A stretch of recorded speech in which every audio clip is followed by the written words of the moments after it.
The clinking of silverware against bone china was the only sound Alessandra Russo allowed herself to hear. Not the murmured conversations about hedge funds and summer homes in the Hamptons. Not the artificial laughter of women whose faces had been pulled tighter than violin strings. And certainly not the whispered gossip about the new waitress who kept her eyes down and her mouth shut. Invisibility was an art form, and at 24 years old, Alessa had perfected it.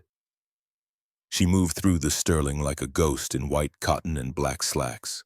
Her dark hair, the kind that wanted to curl and rebel, was yanked into a severe bun that made her temples ache. No makeup touched her olive skin, no jewelry caught the light from the crystal chandeliers overhead.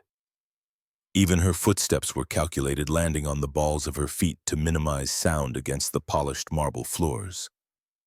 The Sterling wasn't just a restaurant. It was a theater where New York's elite came to perform wealth, where senators pretended they weren't buying votes, where CEOs pretended their hands were clean, where the powerful pretended they were simply people enjoying a meal. Alessa knew better. She had learned to see what others missed. Her eyes, the color of strong espresso, tracked details that most people would never notice. Table 3. The man in the Armani suit. His Rolex was a fake, not a good fake either. The weight was wrong. He kept adjusting it, uncomfortable with how light it sat on his wrist. Financial trouble, probably. Hiding it from his wife, definitely. The way she kept glancing at his hands, suspicious, told Alessa everything. Table 7. The blonde woman with the tennis bracelet.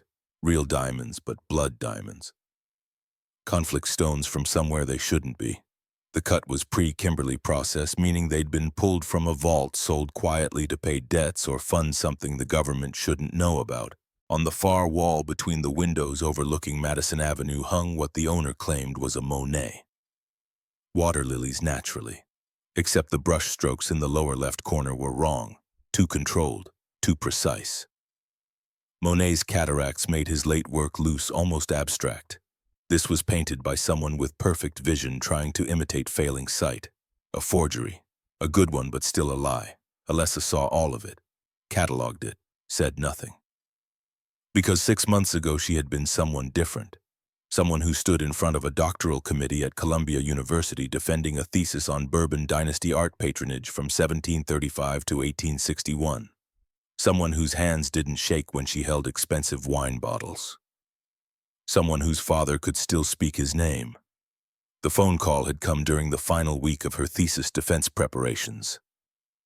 Mount Sinai Hospital. Your father. Massive stroke. Come immediately. She'd run from the library, her notes on the Tears of Syracuse necklace still open on the desk, her future still intact. By the time she reached the emergency room, Vittorio Russo's future had been erased, the left side of his body paralyzed, his speech stolen, his eyes the only part of him that still worked, filled with a terror that Alessa couldn't understand. Not then. The hospital bills came next, then came the medication costs, then came the choice between her PhD and her father's life. It wasn't really a choice at all. So Alessandra Russo, doctoral candidate in art history and antiquities, became Alessa the waitress, the girl who poured wine and cleared plates and made herself invisible, the girl who visited her father every morning before her shift, watching him struggle to communicate something urgent with those terrified eyes. The girl who owed Mount Sinai Hospital exactly $240,000 with interest compounding daily like a tumor. The sterling silver coffee pot in her hands weighed 3 pounds. She knew because she'd weighed one once out of curiosity on the kitchen scale. Proof that her mind still needed facts, still craved precision even when her life had been reduced to survival. Sterling, the floor manager, materialized at her elbow. He was 50-something with the smell of desperation clinging to him like cheap cologne. His toupee sat slightly off-center tonight. She wondered if he knew. She wondered if anyone had the heart to tell him. Alessa. His voice was a hiss. The way people talk when they're trying to sound threatening but are actually terrified themselves. Table 4 is opening up. Her spine stiffened. Table 4, the corner booth. The table they only opened for people who mattered. People who scared Sterling enough that he'd been checking his reflection in the espresso machine every 10 minutes for the past hour. Big spender. Sterling continued, his fingers wrapping around her wrist. Not hard enough to bruise, but hard enough to communicate. Very important. You speak some Italian, right? Your grandmother or something? My grandmother taught me Sicilian, Alessa corrected quietly. Same thing. Sterling waved his hand dismissively. Men like him always thought languages were interchangeable. Just pour the wine and vanish. Do not speak unless spoken to. Do not make eye contact unless absolutely necessary. Do not under any circumstances drop anything, spill anything, or draw attention to yourself. Are we clear? Crystal. If you embarrass me tonight, Alessa, I swear to God you'll be on the street by midnight, and good luck finding another restaurant job after I'm done making calls. She nodded. Because what else could she do? The rent on her studio apartment in Queens was 3 months overdue. Her father's medication cost $800 a week. Her phone had 17 missed calls from collection agencies. She needed this job the way a drowning person needs air. Sterling released her wrist and smoothed down his suit jacket, trying to project confidence he didn't possess. Table 4, 8 p.m. Be ready. At 8:12 p.m., the atmosphere inside the Sterling changed. It was subtle at first, a shift in air pressure like the moment before a thunderstorm. The hedge fund managers stopped talking mid-sentence. The socialites' laughter died in their throats. Even the kitchen noise seemed to quiet, as if the building itself was holding its breath. The heavy oak doors at the entrance swung open. 4 men entered first, large men with shoulders that stretched their suit jackets and eyes that swept the room with military precision. They weren't bodyguards in the traditional sense. They were hunters, predators evaluating threats, calculating angles, marking exits. Then he walked in. Dominic Caruso didn't walk so much as occupy space. At 6'3", he moved with the kind of confidence that came from never having been told no. His suit was midnight blue Brioni, tailored so perfectly it looked like it had been sewn directly onto his body. Dark hair shot through with silver at the temples despite his 32 years. A jawline that could cut glass, and eyes the color of a storm over the Atlantic. Beautiful and dangerous in equal measure. But it was his stillness that caught Alessa's attention. The way he paused just inside the doorway, his gaze sweeping the restaurant not with curiosity but with calculation. He was reading the room the way Alessa read art, looking for the fakes, the threats, the lies hidden behind expensive smiles. Behind him came a 5th man, shorter, older, British by the cut of his suit and the nervous energy radiating from him like heat. Marcus Webb. Alessa recognized him from the society pages, an art dealer, the kind who specialized in private sales to people who didn't ask too many questions about provenance. Sterling rushed forward, his toupee threatening to slide completely off. "Mr. Caruso, such an honor. Your table is ready. May I take your coat? Can I offer you a drink while you review the menu? We have a spectacular Barolo from..." Dominic.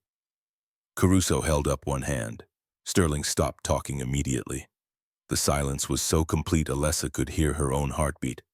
"The corner booth," Dominic said. His voice was a low baritone, smooth as aged whiskey and just as likely to burn going down. "We're not here for dinner, Sterling. We're here for business. Send someone who speaks Italian, someone discreet, and bring a bottle of the 1982 Chateau Margaux. We'll need a decanter." Sterling's face went through several shades of pale. The 1982 Margaux. $5,000 a bottle. He turned, scanning the dining room, and his eyes landed on Alessa. She wanted to disappear. She wanted to be anywhere else. But Sterling was already gesturing frantically, and the collection agencies were already circling, and her father was already dying by degrees in a hospital bed. So Alessandra Russo picked up the decanter and the most expensive bottle of wine the Sterling kept in its cellar, and she walked toward table 4. The corner booth offered a view of the entire restaurant. Dominic Caruso sat with his back to the wall, a position that allowed him to see every entrance, every exit, every potential threat. His 4 bodyguards had positioned themselves at strategic points throughout the dining room. Not obvious, but there. Marcus Webb sat across from Dominic, sweating despite the aggressive air conditioning. He had a leather portfolio in front of him, the kind that held important documents. Or documents pretending to be important. Alessa approached with the careful steps of someone walking across ice. Her hands, usually steady, wanted to shake. She forced them still. "Good evening, gentlemen." Her voice came out softer than she intended. "May I pour for you?" Dominic didn't look at her. His attention was fixed on Marcus Webb with the intensity of a blade being sharpened. "You said you had ironclad provenance, Marcus. I'm not here for social niceties. Show me what you brought, or this meeting is over before the wine breathes." Marcus Webb's smile was too wide, too bright. The smile of a man trying to sell something he wasn't sure was real. "Patience, Dominic. We're discussing the acquisition of the century here. Surely a few minutes to properly appreciate. I don't appreciate being made to wait." Dominic's fingers drummed once against the white tablecloth. "Show me." Alessa uncorked the Margot with practiced silence. The wine was a deep burgundy, almost black in the low light. As she poured it into the decanter, watching it cascade against the crystal, her ears strained to hear the conversation. Marcus opened the portfolio with the reverence usually reserved for religious texts. Inside lay several documents protected by clear sleeves and a series of photographs that even from her position Alessa could see were professionally done. Museum quality. "The Tears of Syracuse," Marcus announced, his accent turning the words into something theatrical. "A diamond necklace commissioned by King Ferdinand II of the Bourbon dynasty in 1850. A wedding gift for his daughter Maria Cristina, lost to history after the Italian unification, believed to be destroyed or dismantled until now." He slid a photograph across the table. Alessa couldn't see it clearly from where she stood, but she saw Dominic's jaw tighten almost imperceptibly. "How did you acquire this?" Dominic's voice had dropped even lower, which somehow made it more threatening. "A private collector. Very private. Someone who understood that certain pieces of history belong in the hands of those who can truly appreciate their significance." Marcus was hitting his stride now, confident in his pitch. "The authentication package is complete. Letters from the curator of the Palermo Museum. Chemical analysis of the diamonds confirming their period appropriate. Provenance documentation dating back to the unification of Italy." Dominic picked up his wine glass, swirled it once, but didn't drink. "And the price? $150 million. Non-negotiable." The number hung in the air like a guillotine blade. Alessa's hands continued to pour with mechanical precision even as her mind reeled. $150 million, more money than she could conceptualize, enough to save her father 1,000 times over. "I have a buyer in Dubai." Marcus continued, sensing hesitation.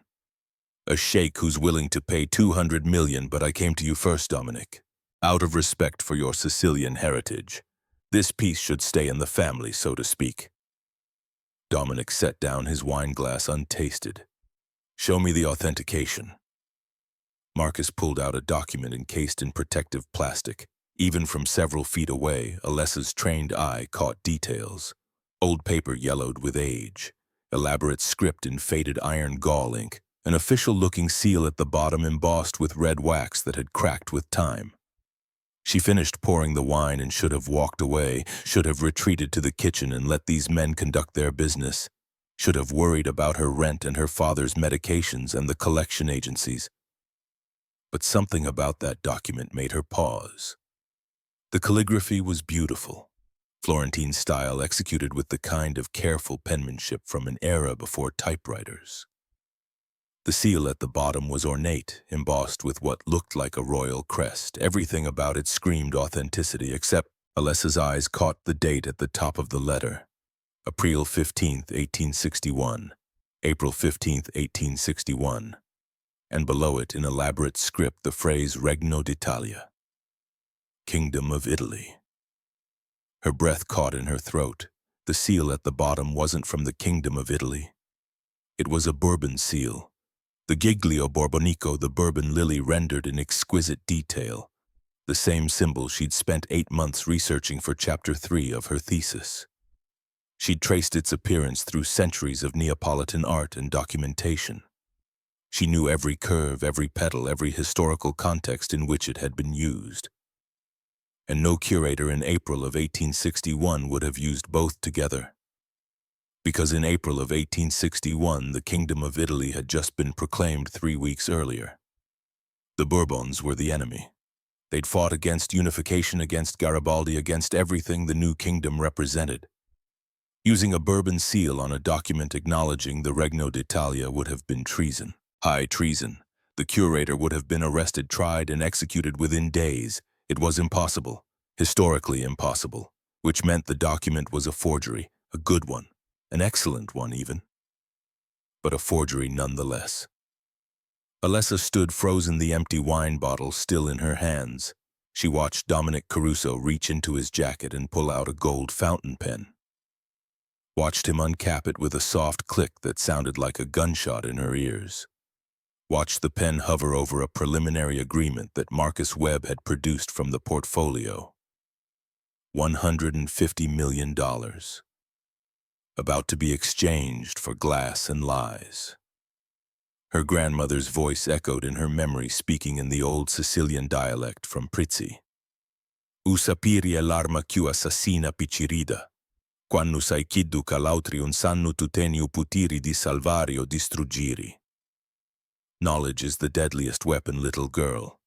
When you know what others don't, you hold the power to save or destroy. Alessa's hands were shaking now. Really shaking. The empty wine bottle rattled softly against the sterling silver tray. Dominic Caruso was about to sign away $150 million for a fake. And once he did, Marcus Webb would disappear into whatever hole he'd crawled out of. And Dominic would have proof that he was foolish enough to be deceived, and in the world he inhabited, appearing foolish was more dangerous than appearing weak. She should walk away. She should keep her head down and her mouth shut. She should protect her job and her father and her fragile grip on survival.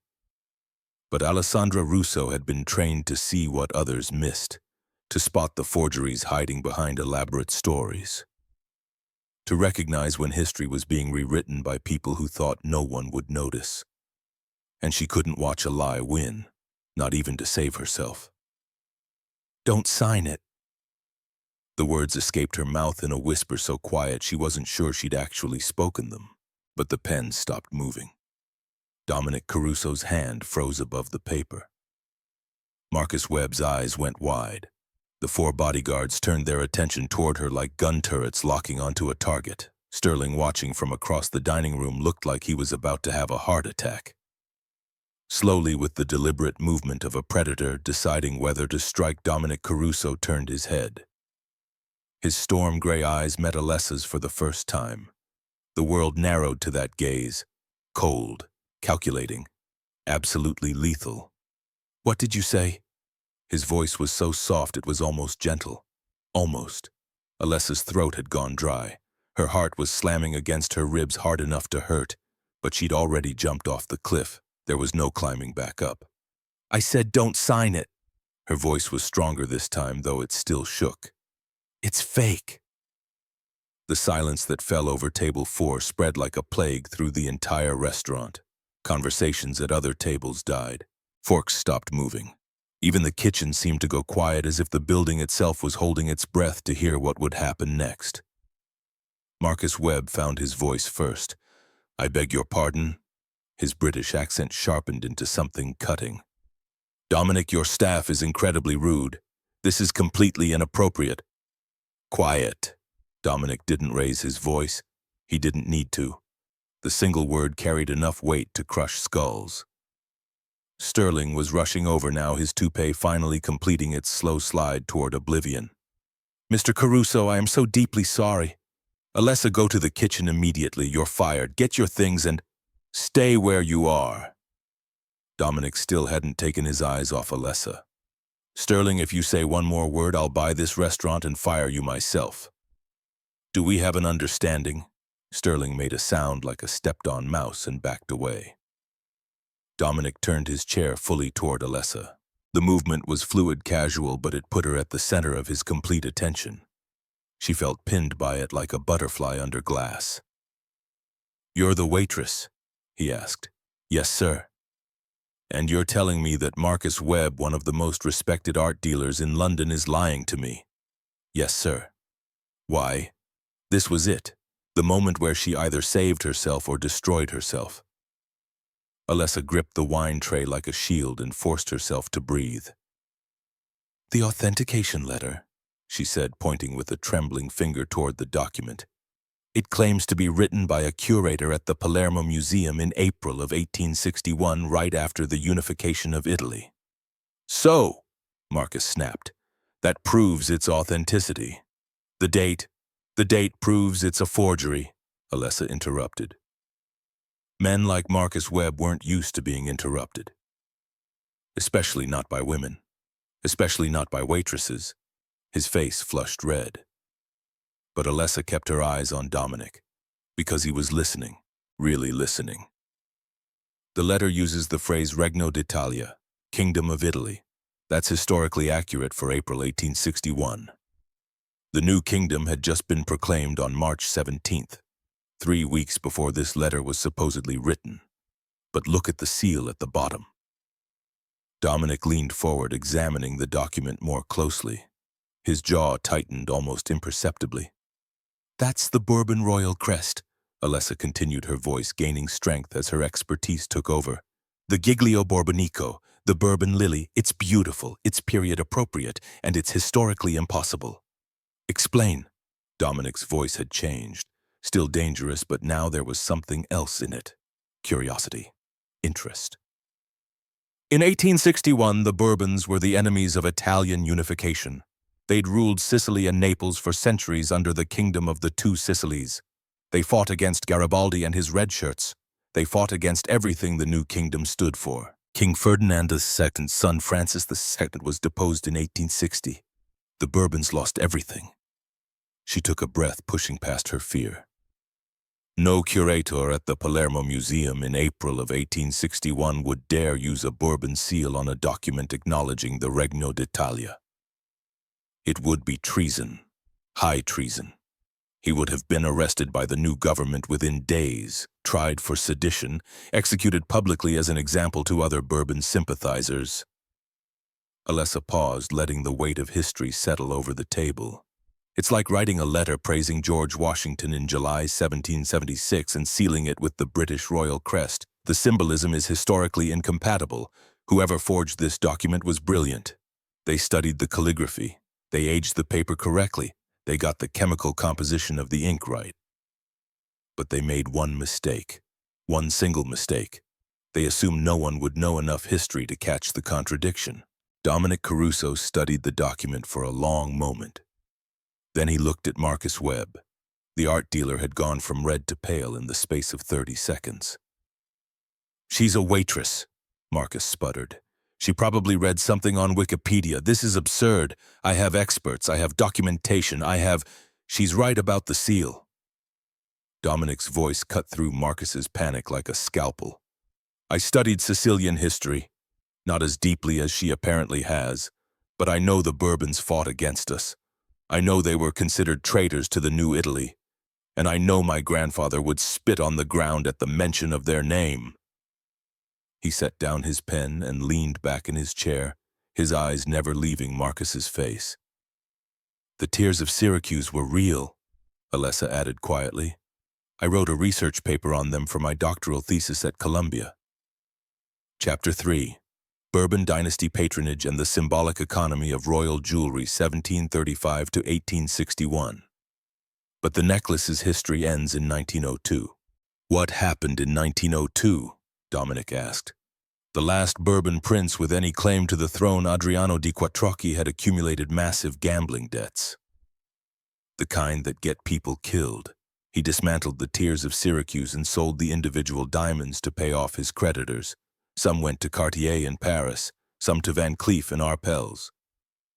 The necklace as a complete piece doesn't exist anymore, Mr. Caruso. What you're being shown is glass and a very good story."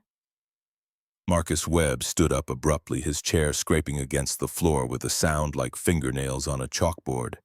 "I will not be insulted by this. Is outrageous, Dominic. You can't possibly believe—" "Sit down, Marcus." It wasn't a request. Marcus sat. Dominic picked up the photograph of the necklace and studied it with new eyes. Then he slid it back across the table with deliberate slowness. "You tried to steal $150 million from me," he said. His voice was eerily calm. "And you thought you could do it because you assumed I was just a thug with a checkbook, a criminal pretending to be cultured. You didn't think I'd have someone smart enough to spot the lie." "She's lying." Marcus's voice had climbed into near hysteria. "She doesn't know what she's talking about. I have buyers, I have provenance, I have—" He reached for the portfolio, scrambling to gather his documents. But Dominic's hand shot out, clamping down on Marcus's wrist with enough force that the British man gasped in pain. "You have 30 seconds to get out of my restaurant before I let my men explain proper business etiquette." Dominic released Marcus's wrist and gestured to the 4 bodyguards who had materialized around the table. "And Marcus, if I ever hear your name again in any context, in any city, on any continent, I'll assume you're stupid enough to come back. And I don't give second chances to thieves." Marcus Webb grabbed his portfolio and ran.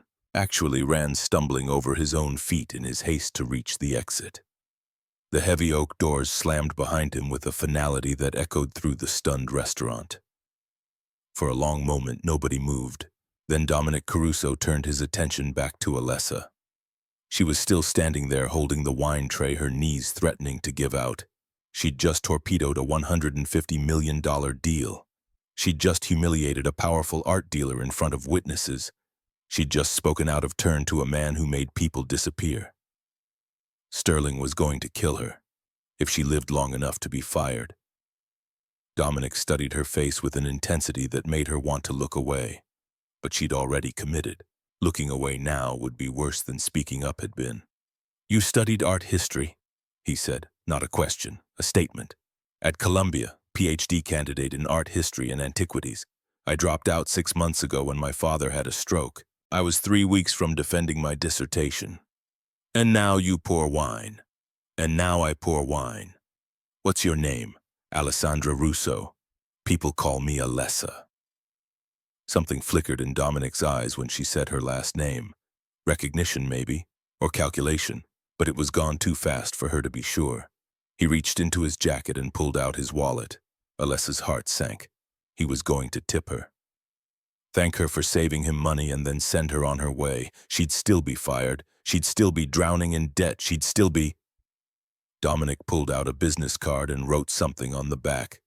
Then he stood towering over her and tucked the card into the pocket of her apron. "You speak the old dialect," he said softly. "Real Sicilian. Not the garbage they teach in schools or play in movies. When you told me not to sign, you muttered something under your breath first, before you spoke English. You said, 'Chistu e fausu.' This is fake." Alessa's eyes widened. She hadn't realized she'd said it aloud. The words had come automatically in her grandmother's voice in the language she'd been raised, speaking before she knew English existed. "My grandmother," Alessa whispered. "She raised me until I was 7. She only spoke Sicilian at home." The old dialect from Prizzi, Dominic finished. His expression had changed. Not much, just a tightening around his eyes. But Alessa had spent 6 months learning to read micro-expressions in wealthy people's faces. She knew when something important had just been revealed. "Prizzi," she confirmed. "How did you know?" "Because Prizzi is a stronghold, a town of old blood and older loyalty. Only certain families speak that specific variation of the dialect. And those families..." He paused. "Let's just say they understand the value of keeping secrets." He pulled his suit jacket from the back of his chair and draped it over her shoulders. It smelled of sandalwood and gunpowder and something else she couldn't identify. Something expensive and dangerous. "You just saved me from losing $150 million, Dominic said. "And you proved you have courage. That's a rare combination, Miss Russo." Alessa's voice came out as a whisper. "I was just doing what was right. In my experience, very few people do what's right when it costs them something. You knew speaking up might get you fired. You did it anyway." He turned to Sterling, who was hovering nearby like an anxious ghost. She doesn't work for you anymore. She works for me. Sterling's jaw dropped. Mr. Caruso, I don't understand. You don't need to. Dominic gestured to his bodyguards. My car is outside, Miss Russo. We have a great deal to discuss. Alessa's mind was spinning. I can't just... Yes, you can. Your father is at Mount Sinai, correct, Ward 7C, Vittorio Russo, admitted 6 months ago after a massive stroke. Left side paralysis, aphasia, outstanding medical bills currently at $240,127, plus interest. Her blood turned to ice. How do you know that? I make it my business to know things. He guided her gently but firmly toward the exit. Your rent is 3 months overdue. Your landlord filed eviction paperwork yesterday. You have 17 missed calls from collection agencies on your phone. And according to your credit report, which I pulled an hour ago, you're 1 bad day away from complete financial collapse. They were at the door now. The cool night air of Manhattan rushed in, carrying the smell of exhaust and rain and possibility. I can make all of that go away, Dominic said quietly. Every debt, every bill, every threat. Your father will have the best neurological care money can buy. You'll have time to breathe, to think, to decide what kind of life you actually want instead of just surviving day to day. What do you want in exchange? Alessa's voice was steady despite the fear coursing through her veins.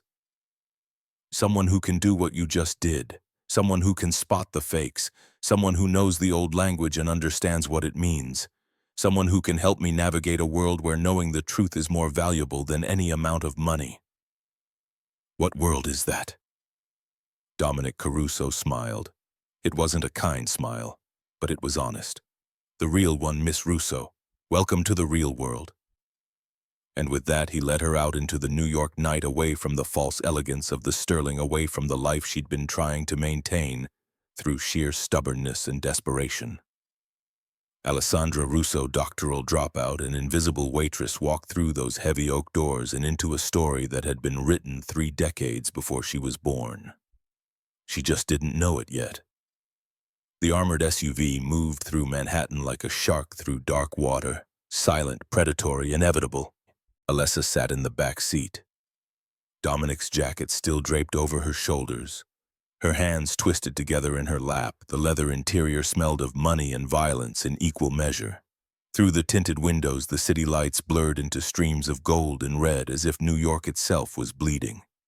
Dominic was on his phone, speaking rapid Italian to someone on the other end. Not the textbook Italian they taught at universities. This was something older, harsher. The language of men who settled disputes without lawyers or courts. Every few seconds his eyes would flick toward her, assessing, calculating. She was a variable in an equation he was still working out. The 3 bodyguards in the front and passenger seats said nothing. But Alessa could feel their attention like heat on her skin. They were wondering the same thing she was wondering. What had she just agreed to? The SUV pulled into an underground garage beneath a building that pierced the Manhattan skyline like a needle. Caruso Tower, 53 floors of steel and glass and secrets. The elevator that carried them upward moved so smoothly that Alessa couldn't feel the motion. Only the digital numbers climbing told her they were rising at all. 48, 49, 50. The doors opened directly into the penthouse. Alessa had seen wealth before. Columbia attracted donors who thought a few million could buy their idiot children degrees they hadn't earned. The Sterling served people who spent more on a single meal than most families made in a month. But this was different. The penthouse wasn't decorated, it was curated. Floor-to-ceiling windows overlooked the city, turning Manhattan into a sprawling kingdom laid out for inspection. But Alessa's eyes weren't drawn to the view. They were drawn to the walls. On the far wall between 2 windows hung a painting that made her breath catch. The Taking of Christ, Caravaggio's masterpiece, the one that had been lost for centuries, rediscovered in Dublin in 1990, and then vanished again in 2002 from a private collection in Rome. Here, hanging in a mobster's living room like it was a poster from IKEA. You recognize it, Dominic said, not a question. The chiaroscuro, Alessa whispered, moving closer despite herself. The way he uses light as a character in the scene. Forgers can copy the composition. They can copy the colors, mix the pigments to match spectroscopic analysis. But they can never quite capture how Caravaggio understood shadow, how he made darkness feel alive, how the light doesn't just illuminate the subjects, it reveals their souls. Her fingers itched to touch it, to verify what her eyes were telling her, but she kept her hands locked at her sides. "It's real," Dominic said. He poured amber liquid into 2 crystal glasses from a decanter on the bar. "Stolen from a collector in Rome in 2002. I bought it from the thief. It will be returned to the Italian government, eventually, when certain political conditions are met and certain people are no longer in positions to ask uncomfortable questions." He handed her one of the glasses. She took it because refusing felt more dangerous than accepting. "You're wondering why I brought you here," Dominic continued. He moved to the windows, his silhouette framed by the city lights. "You think I want you to authenticate paintings, help me buy art, play advisor to a criminal trying to pretend he's cultured?" Alessa sipped the brandy. It burned beautifully going down. "Isn't that what this is?" "No." He turned back to face her. "Marcus Webb didn't try to sell me a fake necklace because he thought I was stupid. He tried because someone told him I was vulnerable, that I'm young, inexperienced, that I inherited my position but haven't earned it, that I'm a boy playing at being a man in a world of wolves." He set his glass down with a soft click against marble. "I was 2 years old when my father was killed. Too young to remember his face, too young to understand what it meant when they told me he wasn't coming home. I grew up with photographs of a man I never knew. Crime scene reports I read when I was old enough to understand them. An empty chair at every birthday, every Christmas, every moment that should have had a father in it." Alessa heard the grief underneath the anger, the wound that hadn't healed, maybe never would. "My father's advisors raised me, taught me the business, prepared me to take over when I turned 21. For 13 years I've been legitimizing what my father built, moving us out of violence and into business, real estate, technology, art, making us respectable. But the old guard doesn't trust it. They think I'm soft, that I don't understand the old ways, that I dishonor my father's memory by trying to go legitimate." He walked to a mahogany desk and pulled out a folder, flipped it open to reveal photographs, men in expensive suits, names written in neat block letters beneath each face. Gambino, Russo, De Luca, Moretti, Kane. "In 6 days there's a gathering, the Gala of Roses. It's held every year at the Metropolitan Museum. 5 families, 3 senators, 2 federal judges, half a dozen billionaires who need their money cleaned. It's where wars are started, where territories are divided, where the future of this city is decided by people the public will never see." Dominic slid the folder across to her. Alessa looked down at the photographs. Older men mostly, men with hard eyes and expensive smiles, men who'd built fortunes on broken bones and buried secrets. Except one. "This is Vincent Kane," Dominic said, tapping the photo of a blond man with a smile that didn't reach his eyes. 38 years old, Harvard Business School class of 2010. Returned to New York the same year when his father died. He's not old school muscle, he's a strategist. He uses legal warfare, financial manipulation, elaborate forgeries to discredit his enemies. Alessa studied the photograph. Vincent Kane looked like he belonged on a magazine cover, not in a room with men who broke bones for a living. "Marcus Webb worked for him," she said. "Yes." Dominic's jaw tightened. "Tonight wasn't about money, it was reconnaissance. Kane wanted to see if I'm smart enough to spot a fake.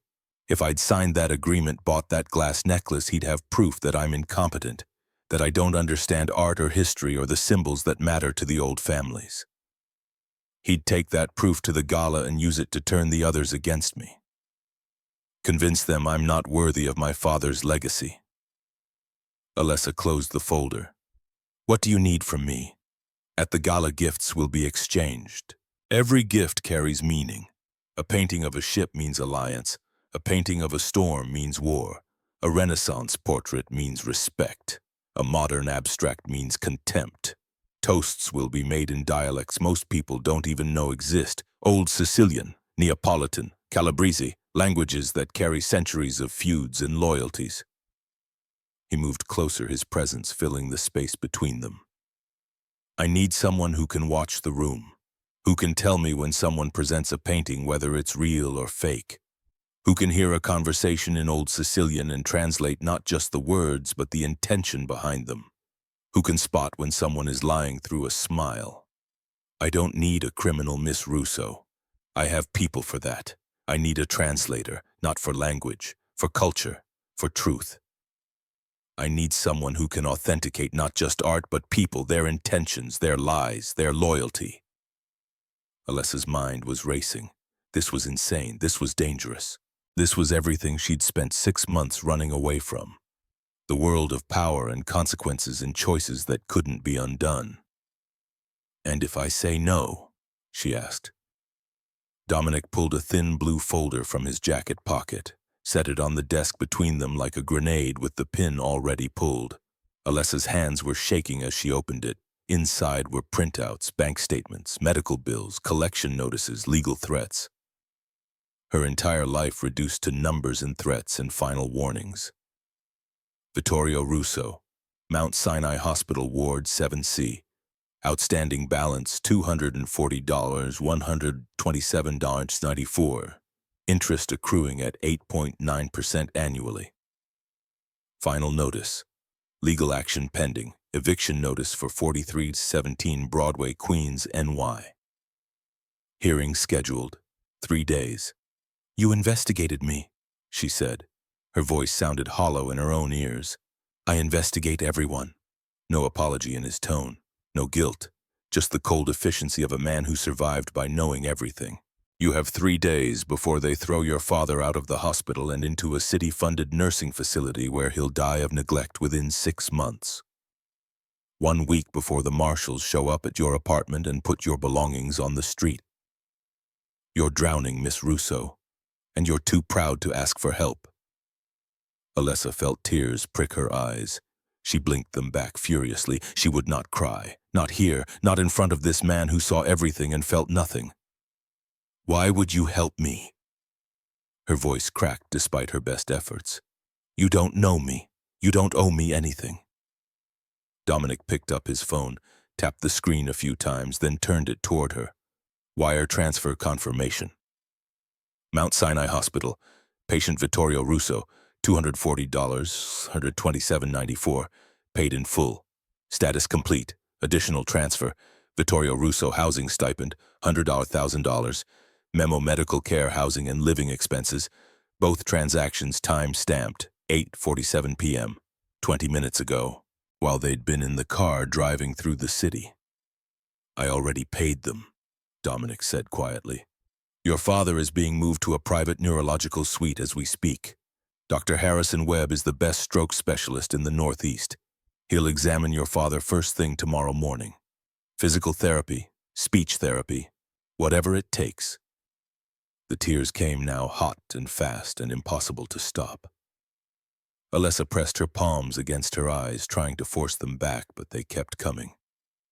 Great shuddering sobs that shook her whole body, 6 months of fear and exhaustion and desperation breaking through the dam she'd built to keep herself functioning. "Why?" The word came out broken. "Why would you? Because you saved me $150 million tonight." Dominic's voice was firm but not unkind. "Because you spoke the truth when it would have been easier and safer to stay silent. Because you know the old language that only certain families speak.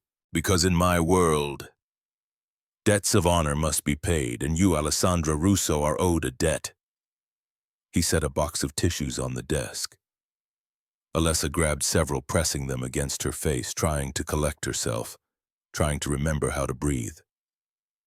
"I'm offering you a contract," Dominic continued. 1 month.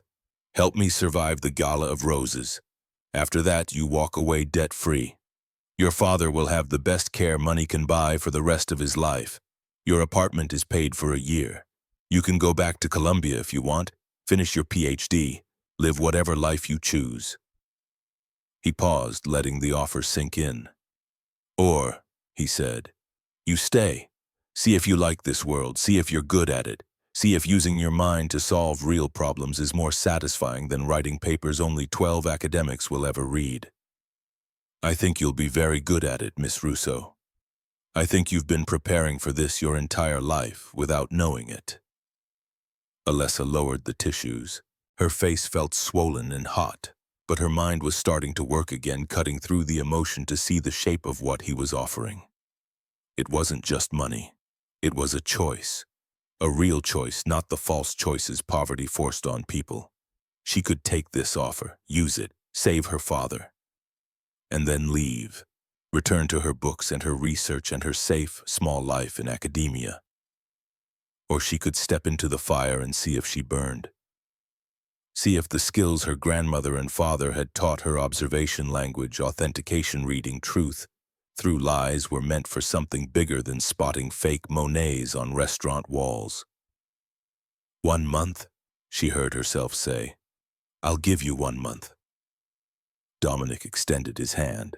When she took it, his grip was warm and firm and absolutely certain.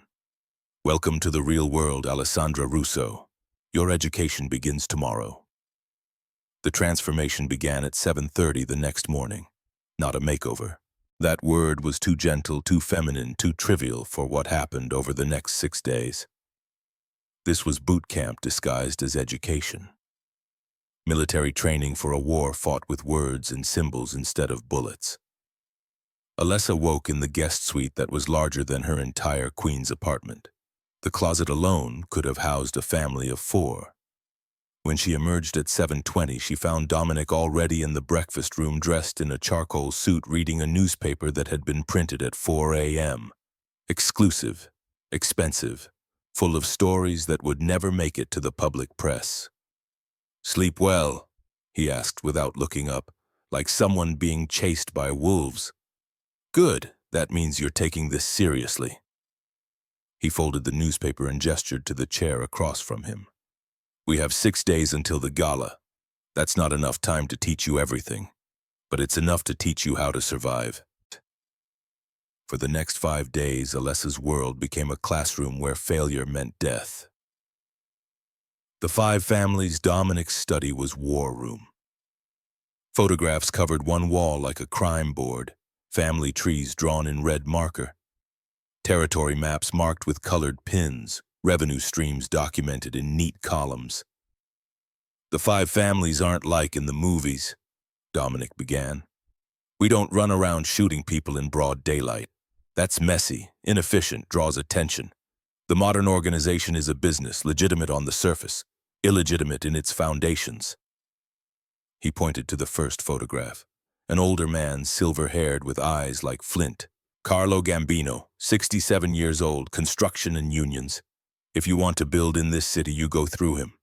His eldest son, Marco, is being groomed to take over. But Marco is weak, gambles too much, talks too much, sleeps with too many women. When Carlo dies, that family will fracture into civil war. Another photograph, a heavy-set man with calculating eyes. Antonio Russo, waste management and ports. He controls what comes in and out of New York Harbor. Legitimate shipping manifests. But if you need something moved quietly, weapons, drugs, money, art, you pay Antonio's fee and ask no questions. He's smart, careful, willing to modernize, but only on his terms. Vincent DeLuca, the Moretti family, each one a piece of the city's invisible architecture, each bound by rules written in blood decades before Alessa was born, and then Kane. Vincent Kane's father, Sean, died in 2010, Dominic said. His voice had gone flat, empty. Officially, it was a heart attack, sat down for dinner, clutched his chest, dead before the ambulance arrived. But there's no such thing as natural death in our world. Sean Kane was 53, in perfect health. Someone wanted him dead. Who? Alessa asked. That's complicated. Dominic pulled out another photograph. Old, faded, taken in Sicily in the early 90s. In 1995, there was an event we call the Night of Long Knives. Sean Kane's organization attempted to eliminate the Caruso family completely. A coordinated strike. Multiple targets meant to be a total wipeout. He paused, his jaw tight. I was 2 years old. My father was killed in the first wave, shot in a restaurant in Palermo. But someone warned us. Someone who had access to the Kane family's plans. My father got me out of Sicily before he died. Saved my life. The attack failed because of that warning. The Kane family was exposed, weakened, and 15 years later Sean Kane died of a convenient heart attack. Payback, Alessa said. Justice, Dominic corrected. In our world, debts must be paid, even if it takes decades. Day 2, the language of gifts. Dominic's art collection became a textbook. At the gala, gifts are weapons, he explained. Every painting, every sculpture, every artifact carries meaning. You need to learn to read them. He pulled out a Venetian landscape, ships in a harbor painted in the 16th century. If someone presents this to me, what does it mean? Alessa studied the painting. The ships were leaving harbor, sails full. Alliance, partnership, were sailing together toward prosperity. Good. And this, a seascape. Dark clouds, storm-tossed waves, ships breaking apart. War, Alessa said, or a warning. The partnership will end badly. They spent hours on this. A Renaissance portrait meant respect. A medieval icon meant old-world loyalty. A modern abstract meant contempt. A blank canvas meant a declaration of war so profound that even violence would be an improvement. Day 3. The dialects. Sicilian isn't just one language, Dominic explained. Every region has its own dialect, every town its own variations. At the gala, people will speak in code. They'll switch languages mid-sentence to exclude listeners. Your job is to understand all of it. He played recordings. Old men speaking in dialects so thick that even Alessa, raised by her Sicilian grandmother, struggled to follow. Prizzi, Palermo, Corleone, Trapani, each one subtly different, each carrying messages within messages. When someone says the weather is changing, what do they mean? Depends on the dialect, Alessa answered. In Prizzi dialect, it means a shift in power. Someone is about to make a move. And in Palermitano, it means someone is about to die. Dominic nodded, satisfied. Context is everything. Tone, body language. Who's listening? At the gala, you'll be my ears. You'll hear things I can't, catch meanings I'd miss. Day 4. Reading people. Forget the art, Dominic said on the 4th day. Art can be authenticated in a lab. People can't. You need to learn to read them in real time. He brought in members of his organization, had them tell stories, some true, some false. Alessa's job was to spot the lies. She learned that liars touch their faces, that people telling the truth maintain eye contact without effort, that nervous laughter means deception, that hands clasped too tightly means fear, that men who speak too formally are hiding something, that women who smile too much are the most dangerous. By the end of the day, she could read a room like a book, could spot the alliances and the tensions and the unspoken threats, could see who had power and who was pretending, could identify the predators and the prey. Day 5, the hospital visit. On the 5th day, Dominic drove Alessa to Mount Sinai. The difference was staggering. Vittorio had been moved from a crowded ward to a private suite overlooking the East River. Real windows, natural light, equipment that hummed efficiently instead of wheezing. A physical therapist working with him on basic movements. A speech therapist helping him form words. Papa! Alessa rushed to his bedside, taking his good hand. They said you're doing better. That you might regain some speech. That's good, right? Vittorio's hand clamped down on hers. Hard. Harder than someone recovering from a stroke should be able to manage. His eyes locked on hers with desperate intensity. Then he saw Dominic standing in the doorway. And something changed in his face. Not surprise, not confusion, but recognition. Papa, Alessa said slowly. Do you know him? Vittorio's grip tightened until it hurt. His mouth worked, trying to form words. The stroke had stolen his speech, but not his urgency. Sounds came out. Fragments. Nothing that made sense. Until one word. Slurred. Desperate. Caruso. The room went very quiet. Yes, Dominic said. He moved closer, standing at the foot of the bed. It's been a long time, Roberto. Or do you prefer Vittorio now? I'm never sure which name you answer to anymore. Roberto, the name Alessa had never heard. A name that didn't exist in any document, any photograph, any memory she possessed. You knew, Alessa said. Her voice sounded distant in her own ears. When I told you my name, when I said my grandmother was from Prizzi, you knew who I was. I suspected, Dominic corrected. The surname Russo is common enough, but when you spoke Prizzi dialect, that specific variation I knew. Only certain families speak it, families connected to my organization. I had my investigators confirm it 3 days ago. Alessa felt like the floor was dissolving beneath her feet. What else didn't you tell me? That your father wasn't just any member of my family's organization. Dominic's eyes never left Vittorio's face. He was the conciliary, the advisor, the man who held all the secrets, the keeper of the books, the only person my father trusted completely. He pulled a chair over and sat down, casual, as if they were discussing the weather instead of demolishing Alessa's entire understanding of her life. In 1995, someone warned us about the Kane family's attack, someone who had access to information they shouldn't have had. My father got me out of Sicily before the attack, saved my life. He didn't save his own, but he knew he was going to die, and he made sure I would survive to carry on the family legacy. Dominic leaned forward. The next day, the conciliary vanished, along with something very valuable, something my father had kept as insurance, a ledger, il libro no, the black book, documents, proof of corruption that could destroy powerful people, bank records, photographs, recorded conversations, decades of evidence. We thought the conciliary had betrayed us, sold the information to our enemies. Vittorio was shaking his head frantically. Sounds escaped his throat, denials, protests, explanations he couldn't articulate. But he didn't, did he? Alessa heard herself say.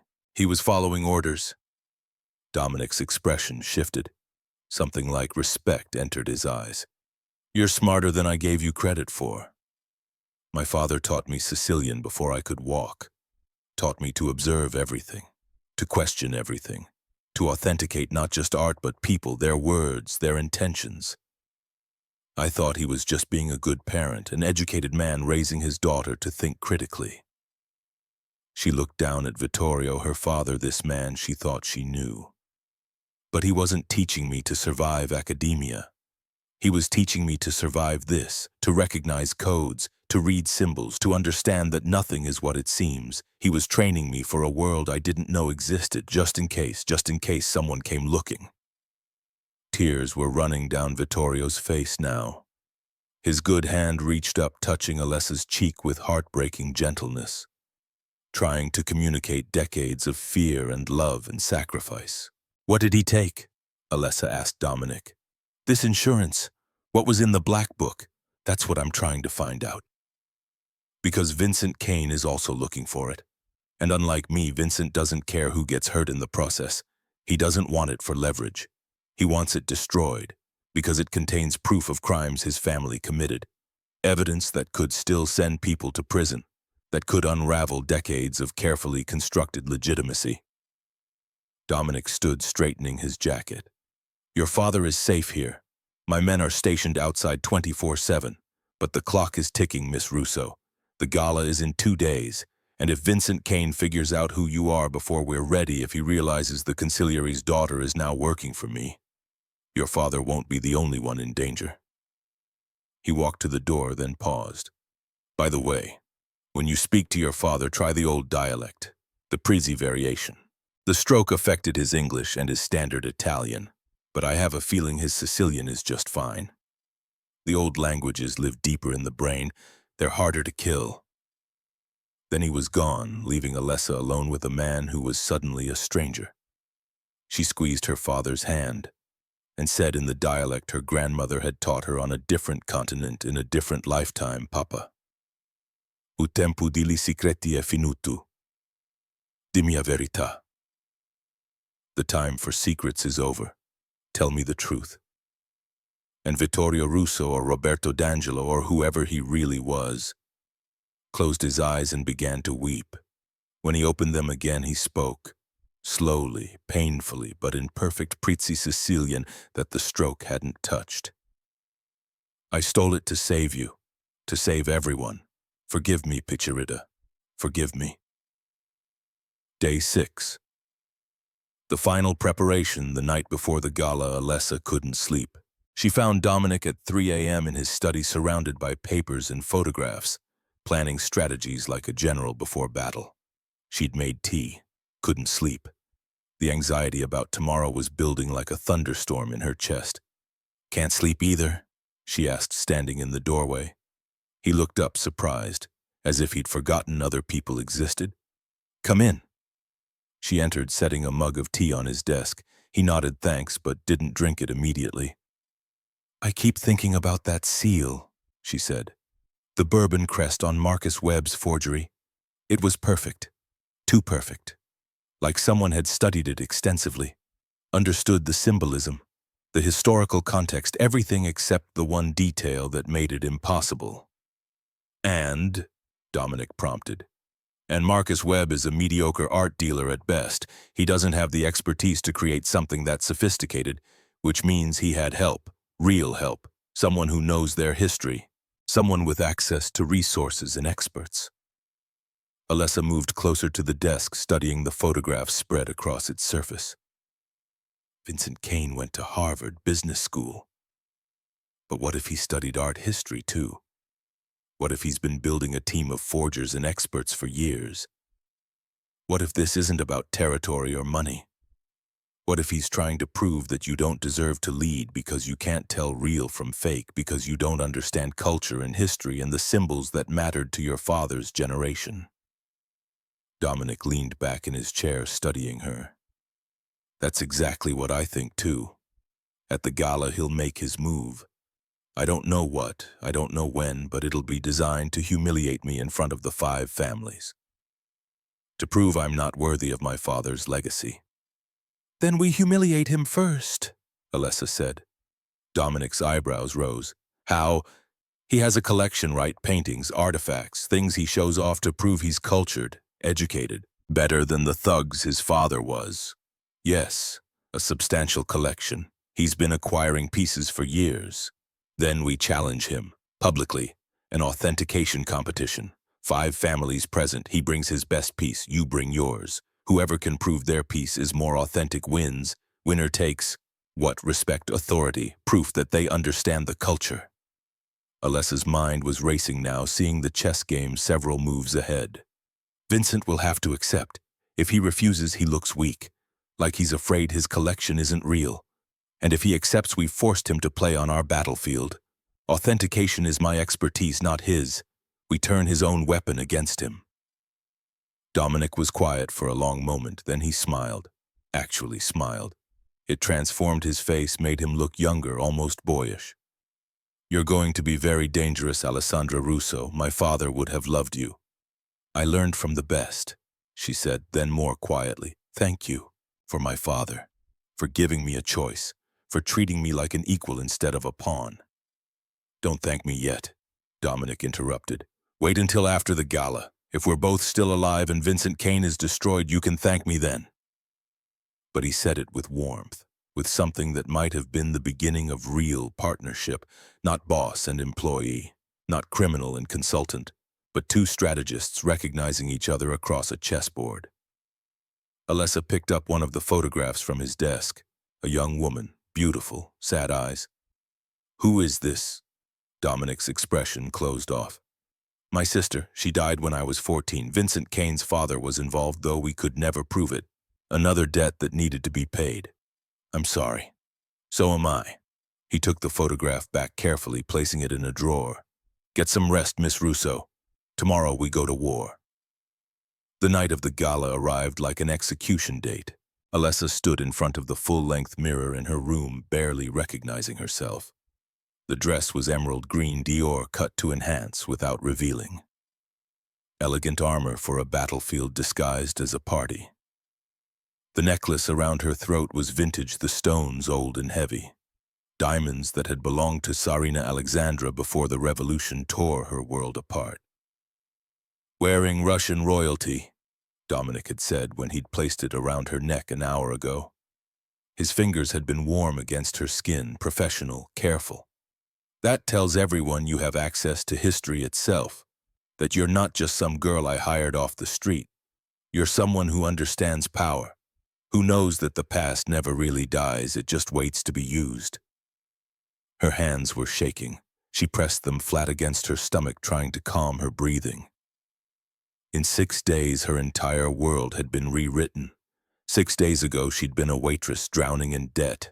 Now she was walking into a room of criminals and politicians wearing a dead empress's diamonds, preparing to wage war with art history. A knock at the door. "Car's here," Dominic called. She took one last look in the mirror. The woman staring back was a stranger. Elegant, composed, dangerous, ready. Alessa opened the door. Dominic was waiting in a tuxedo that had been tailored to within an inch of its life. He looked like he'd stepped out of a different era, old Hollywood, when men were dangerous and women were smart and the world ran on codes that nobody spoke aloud but everyone understood. "You ready?" he asked. "No." "Good. Neither am I. Let's go anyway." The Metropolitan Museum had been transformed. The Great Hall glittered with lights and money and power concentrated in a space that usually held tourists and school children. 200 people who controlled the fate of New York City gathered under one roof. Senators rubbed elbows with hedge fund managers. Judges laughed with men whose crimes they'd later have to adjudicate. The thin line between legitimate and illegitimate power had dissolved entirely. Alessa felt every eye turn toward them as they entered. The whispers started immediately. Who is she? Where did she come from? Why is Caruso bringing an unknown woman to the most important night of the year? Is she a girlfriend? A wife? A prop? Let them wonder, Alessa thought. Let them underestimate me. Every great strategist knows that appearing weak when you're strong is the oldest trick in the book. Dominic's hand was firm against the small of her back. "Breathe," he whispered. "You look like a queen, act like one." "I feel like a fraud," she whispered back. "In this room, everyone is a fraud. You're just prettier than most of them." Despite everything, she almost laughed. They moved through the crowd, Dominic greeting people with the ease of someone who'd been born into this world. Antonio Russo with his cold smile and colder eyes calculating the advantage of every handshake. Carlo Gambino with his grandson in tow already grooming the next generation for power. Vincent De Luca with his wife, who wore enough jewelry to fund a small country and the hollow eyes of someone who'd learned not to ask questions. And then across the room near the Egyptian wing she saw him. Vincent Kane. He was holding court surrounded by men who laughed too hard at his jokes and women who looked at him with the kind of hunger that had nothing to do with desire and everything to do with proximity to power. Blonde, handsome, dressed in a tuxedo that screamed Savile Row, he looked like a senator or a CEO. Not a man who'd ordered Marcus Webb to commit fraud, not a man whose father had tried to murder a 2-year-old Chi. When his eyes met Alessa's across the crowded hall, something cold slithered down her spine. He knew.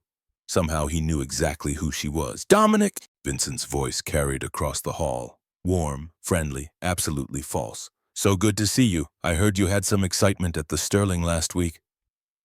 Something about a fake necklace, how embarrassing for everyone involved. Dominic's hand tightened on Alessa's back just for a second. A warning. "Vincent, you're looking well. Business must be good. Business is always good when you know how to spot opportunities and avoid pitfalls." Vincent's smile widened as he approached. "And who is this stunning creature? I don't believe we've been introduced." "Alessandra Russo," Dominic said. His voice had gone carefully neutral. "My cultural consultant." "Consultant?" Vincent's eyes traveled over Alessa in a way that made her want to shower. Slow. Assessing. Not sexual. Territorial. Like she was a piece on a board he was trying to understand. How fascinating. What sort of consulting to cultural authentication? Alessa said, finding her voice, making it strong. I help Mr. Caruso navigate the complexities of art acquisition and historical verification, ensuring that what appears to be valuable actually is. Ah, Colombia, isn't it? Vincent tilted his head. I heard you were quite the scholar before you left. PhD candidate, art history, Bourbon Dynasty patronage, I believe. Such a shame about your father's stroke. Medical debt is a terrible thing. I hope you found some way to manage it. The threat was barely veiled. He knew everything. Her school, her thesis topic, her father's condition, her financial desperation. He'd done his research just as thoroughly as Dominic had. Before Alessa could respond, Vincent snapped his fingers. A waiter appeared carrying a tray with 3 glasses of dark red wine. The liquid looked almost black in the museum's carefully calibrated lighting. A gift, Vincent announced, loud enough for nearby conversations to pause. From my private vineyard in Tuscany, Vino de Apate 9990, a legendary vintage, to celebrate new alliances and old traditions. He presented the tray with elaborate flourish, holding up the bottle so the label was clearly visible, making sure everyone could see the generosity, the culture, the sophistication. Alessa's training kicked in automatically. Her eyes went to the label, Vino de Apache, 1990, and her blood turned to ice. She knew that name, had read about it in a wine authentication paper during her second year at Columbia. Professor Chen's seminar on fraud detection in luxury markets. Vino de Apache, 1990, had been recalled in 1993. A fermentation issue had caused bottles to explode spontaneously. Dangerous, potentially deadly. No serious collector would ever serve it. The entire vintage had been destroyed, unless someone had acquired bottles before the recall, emptied them, refilled them with something else, used the authentic vintage bottle as a container for what the waiter was wearing white gloves, standard for handling expensive wine. But his hands were trembling. Not the normal nervousness of serving powerful people. Real fear. The kind that comes from knowing you're participating in something that could get you killed. Dominic reached for a glass. Vincent watched with predatory interest, a hunter watching prey approach the trap. The entire group around them had gone quiet, sensing drama. Wait. The word escaped Alessa's mouth before she could think. I believe this vintage has corked. Every eye in the immediate area turned to her. Impossible, Vincent said, but his smile had tightened. This bottle cost $10,000. I've kept it in climate-controlled storage for years. Then someone gave you a bad bottle. Alessa stepped forward, her training overriding her fear. She picked up the glass Dominic had been reaching for, brought it to her nose. Not cork, not wine going bad. Something else. Chemical.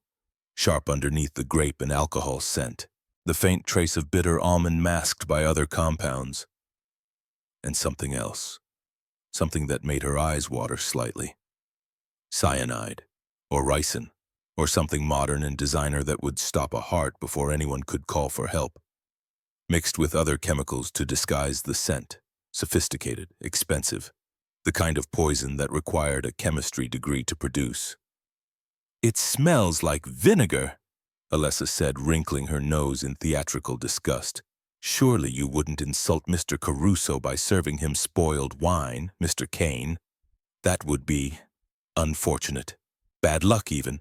In Sicilian tradition, accepting spoiled wine at a toast is considered an omen of betrayal. She tilted her hand just slightly. The wine spilled across the white marble floor and hissed. The liquid bubbled violently where it hit the stone. Chemical reaction, acid, or something that broke down organic matter on contact. The marble actually began to pit slightly, the surface etching before their eyes. The silence that fell was absolute. 200 conversations dying simultaneously as people turned to stare at the spreading pool of wine that was eating through museum-quality marble. Vincent Kane's mask slipped for just a fraction of a second, long enough for Alessa to see the cold rage underneath, long enough to know that she'd just stopped a murder in front of the entire New York underworld, long enough to understand that she'd made herself a target. "How clumsy of me," Alessa said sweetly. "I'm so sorry. Perhaps Mr. Kane's sommelier should be more careful with his inventory. Or perhaps the storage conditions weren't as climate-controlled as believed. These things happen." Vincent's jaw tightened. His hands clenched into fists at his sides. "Yes, perhaps. My sommelier will be dealt with appropriately." The threat hung in the air. An innocent man would die tonight because Vincent needed to maintain his cover, because admitting intent was worse than accepting blame for incompetence. Dominic took Alessa's arm. "We should get you cleaned up. There's wine on your dress. Excuse us, Vincent." He guided her away, moving quickly but not running. Through the crowd, toward the bathrooms, toward temporary safety. But Alessa could feel Vincent's eyes on her back, tracking her movement through the crowd, calculating, planning.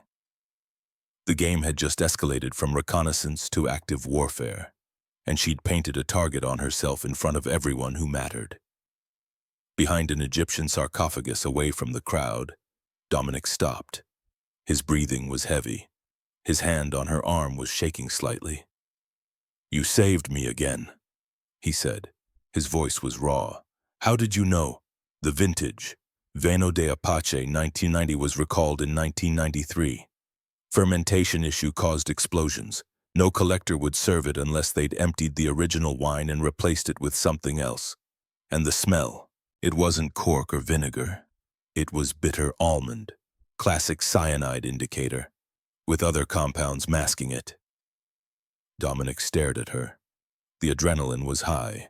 The music from the gala swelled in the next room. The gap between life and death had been measured in seconds. "Who are you, Alessandra Russo?" he murmured. "Waitresses don't know about recalled vintages and chemical compounds. PhD candidates don't spot assassination attempts." "I told you," she said, breathless.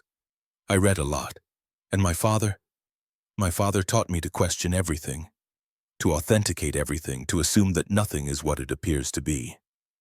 Dominic didn't speak. He grabbed the nape of her neck and pulled her to him. The kiss was hungry, possessive, the kiss of a man who'd almost died and wanted to prove he was alive, the kiss of someone recognizing an equal for the first time in his life. Alessa melted into him. For a moment, the danger didn't matter. The mafia didn't matter. There was only the heat of his body and the desperate way he held her, like she was the only solid thing in a world that had just tried to kill him. When they pulled apart, Dominic rested his forehead against hers, both of them breathing hard. "We have to leave," he said. "Vincent tried to poison me in front of 200 witnesses. He's desperate now. He missed. He won't miss twice. He'll try to hit us on the way out, in the parking garage, on the street. He has to clean up this failure immediately or he looks weak." "Then what do we do?" Alessa asked. "We run, and then we fight back." They didn't take the limo.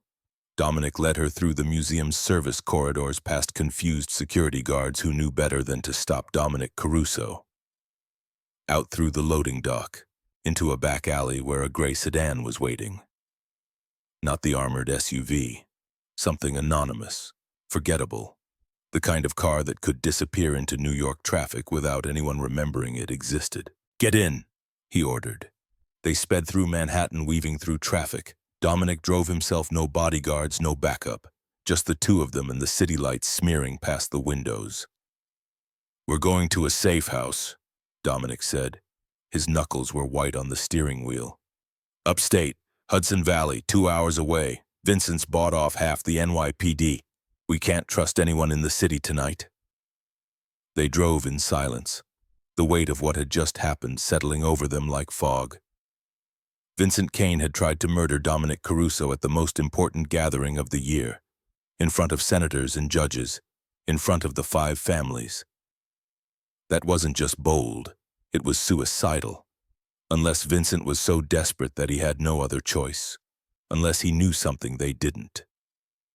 The safe house was a cabin that looked like it had been built to withstand a siege. High fences topped with razor wire. Security cameras every 20 feet, motion sensors hidden in the trees. Dominic punched a code into a keypad and steel-reinforced doors opened with a hydraulic hiss. Inside the cabin was sparse, functional, a place designed for hiding, not living. Alessa sank onto a leather couch that smelled of disuse and stared at her hands.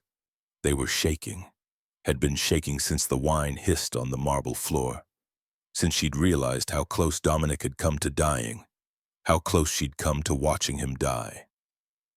Dominic locked the door, armed the security system with movements that spoke of long practice, then disappeared into the kitchen, returning with 2 bottles of water and a blanket he draped over her shoulders. "I need to make calls," he said. His voice was steady, but his eyes were storms. "Organize a response. Vincent declared war tonight. I need to—" "Who was my father?" Alessa interrupted. Her voice was steady now, empty. All the fear had burned away, leaving something harder behind. "I don't want the sanitized version. I want the truth, all of it. Every detail you've been holding back." Dominic sat down in the chair across from her, leaned forward, elbows on his knees. For the first time since she'd met him, he looked tired, like the weight of the world had finally become too much to carry with perfect posture. "Your father was Roberto D'Angelo, born in Prizzi in 1967. Started working for my father's organization when he was 18.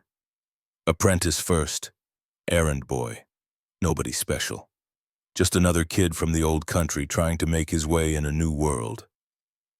He paused, choosing his words carefully. But Roberto was different, smarter than anyone realized.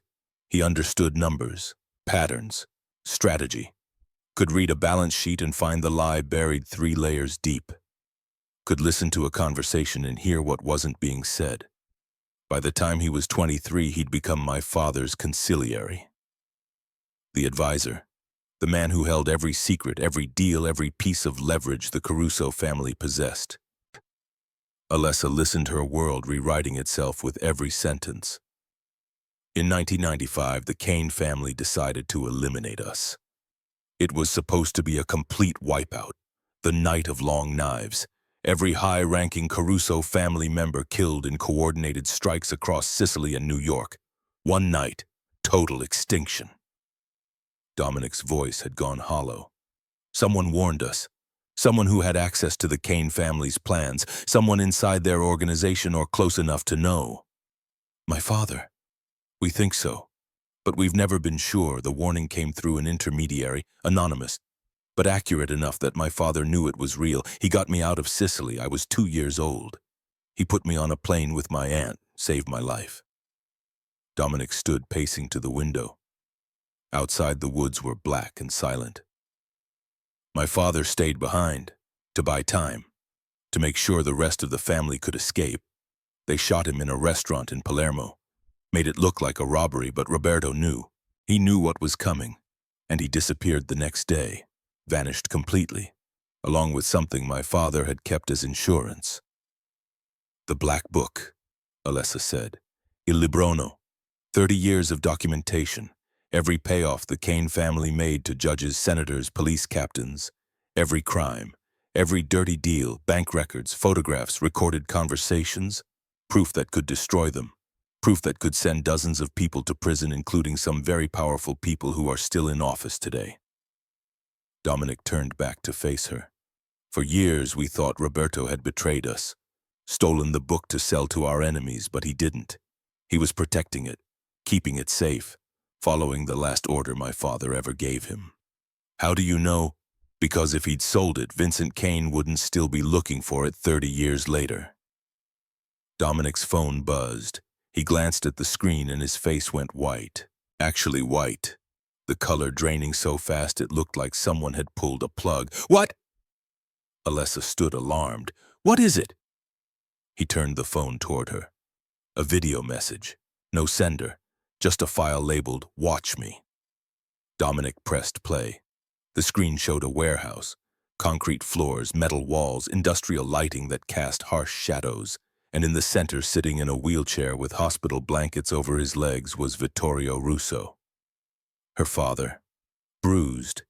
terrified but alive, still alive. Vincent Kane stepped into frame, smiled at the camera like he was filming a birthday greeting. "Hello, Alessandra, or should I call you by your real name, Alessandra D'Angelo, daughter of Roberto, daughter of the consigliere, the man who stole my family's future and hid like a coward for 30 years. Alessa's legs gave out. She sat down hard on the couch, staring at the screen. "Your father has something that belongs to me. The Black Book. The proof that my father was a criminal. That I'm a criminal. That 3 senators, 2 federal judges, and half the NYPD are criminals. That this entire city is built on lies and blood and compromises that would horrify the people who think they're being protected by law and order." Vincent crouched down next to Vittorio, his hand resting almost gently on the old man's shoulder. A mockery of comfort. "You have 2 hours to bring it to me. The warehouse is at Pier 47 Hudson River. Come alone, Alessandra, just you. Or I finish what I started in 2004, and this time I'll make sure I have the right person." The video ended, but not before Alessa saw her father's eyes, terrified, apologetic, trying to communicate something she couldn't understand. 2004, the year her mother had died, the car accident that wasn't an accident. Alessa looked up at Dominic. "He killed her. Vincent Kane killed my mother." "Yes." No hesitation, no comfort, just the brutal efficiency of truth. "You were 3 years old. Vincent was 17, helping his father with dirty work. They thought your father was in the car, hit it with a truck at an intersection, made it look like an accident, realized too late they'd killed your mother instead. By then it was too late to take it back." The room spun. Alessa pressed her palms against her eyes, trying to hold herself together, trying not to shatter into 1,000 pieces that could never be put back together. 21 years. She'd spent 21 years believing her mother died in a random accident. Bad luck. Wrong place, wrong time. But it had been murder. Deliberate. Calculated. An assassination attempt that killed the wrong person. And her father had known, had carried that knowledge for 21 years, had looked at his daughter every day knowing that the woman he loved had died because of choices he'd made, because of secrets he'd kept. "I have to go," she heard herself say. "He has my father. I have to—" "It's a trap," Dominic said flatly. "He doesn't want the book. He wants you, both of you, dead. So there are no witnesses left. So the only person who knows where the book is buried dies without telling anyone." "Then what do we do?" Dominic looked at her, really looked at her, and in his eyes she saw not a mob boss making calculations, but a man who'd lost his father at 2 years old, who'd spent his entire life trying to avenge a murder he couldn't even remember, who understood that some debts could only be paid in blood. "We give him what he wants," Dominic said, "but not what he expects." They spent 90 minutes preparing, not with weapons, with knowledge.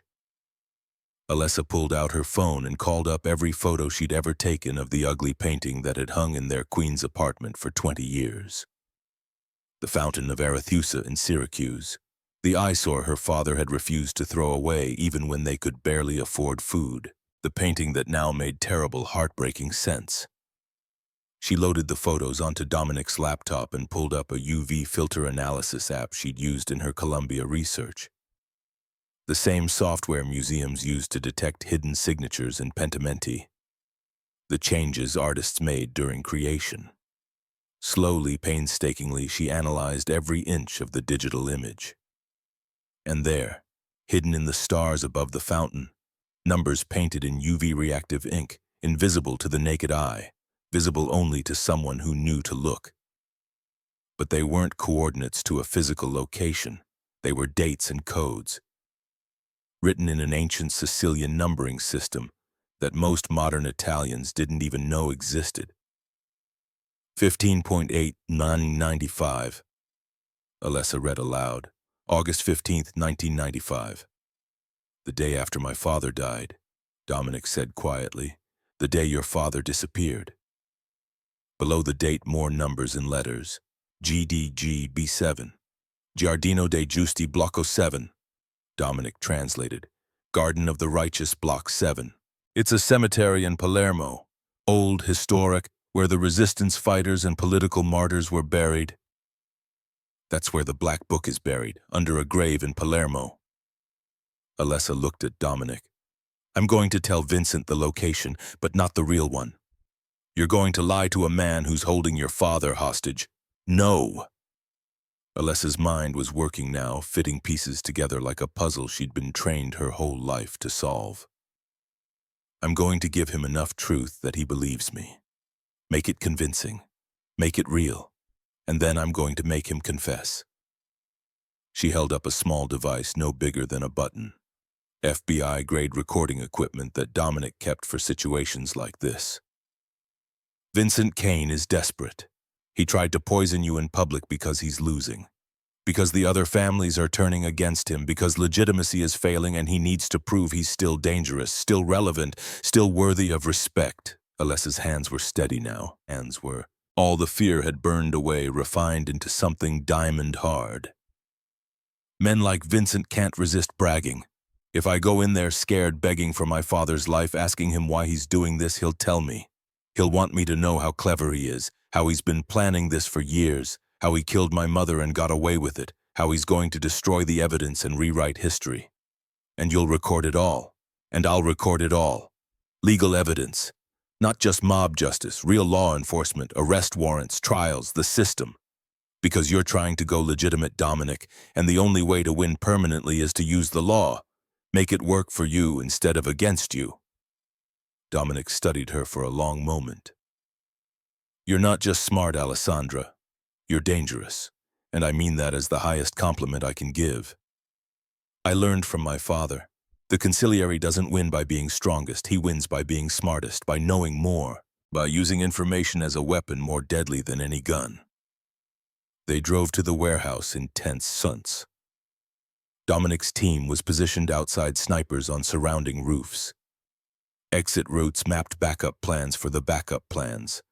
But Alessa would go in alone, had to go in alone, or Vincent would know it was a trap. She stepped out of the car at 11:47 p.m., 13 minutes before Vincent's deadline. Lucky 13, her grandmother used to say, the number of transformation, of death and rebirth. The warehouse was exactly as it had appeared in the video. Massive, empty, echoing with the sound of her footsteps in expensive heels on concrete as she walked inside. Vittorio was still in the wheelchair 30 feet from the door. His eyes widened when he saw her.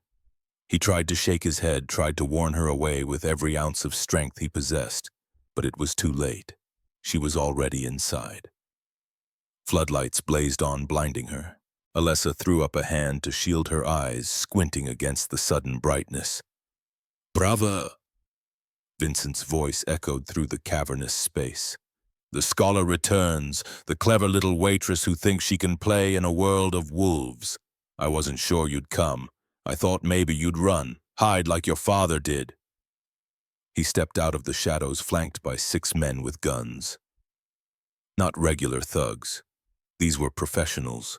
Mercenaries with dead eyes who killed for money and didn't ask questions about morality or consequences. Let my father go, Alessa said. Her voice only shook a little, just enough to sound scared, to sell the performance. I'll tell you where the book is, just let him go, please. I don't think so. Vincent walked closer, circling her like a shark testing prey. First you tell me. Then maybe I let you both die quickly instead of slowly. Maybe I even make it painless, though I don't think you deserve painless after what you did tonight. Embarrassing me at the gala, making me look foolish in front of everyone who matters. Alessa forced herself to breathe, to be scared, to channel every ounce of fear and desperation into making this believable. I need to know why, she said. My mother, 2004. That was you. Why would you kill her? What did she ever do to you? Vincent's smile widened. Your father didn't tell you. Well, he couldn't, could he? Stroke tends to make communication difficult, makes people helpless, pathetic like him. He gestured dismissively toward Vittorio. Your mother was collateral damage, an accident, really. We weren't trying to kill her. Vincent shrugged like they were discussing a restaurant bill. I was 18, helping my father with an operation. We tracked your father to Queens, knew his routines. We rigged the intersection, waited for his car, hit it with a truck at exactly the right moment. His voice held no remorse, no guilt, no humanity, just a vague annoyance at an inconvenient mistake. But he wasn't in the car that morning. Your mother was, running an errand or something. We didn't realize until afterward. By then she was already dead. Tragic, really, but these things happen.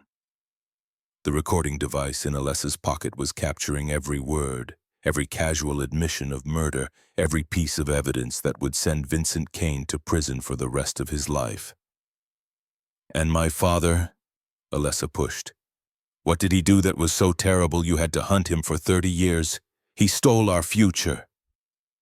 Vincent's composure cracked. His voice rose, echoing off metal walls.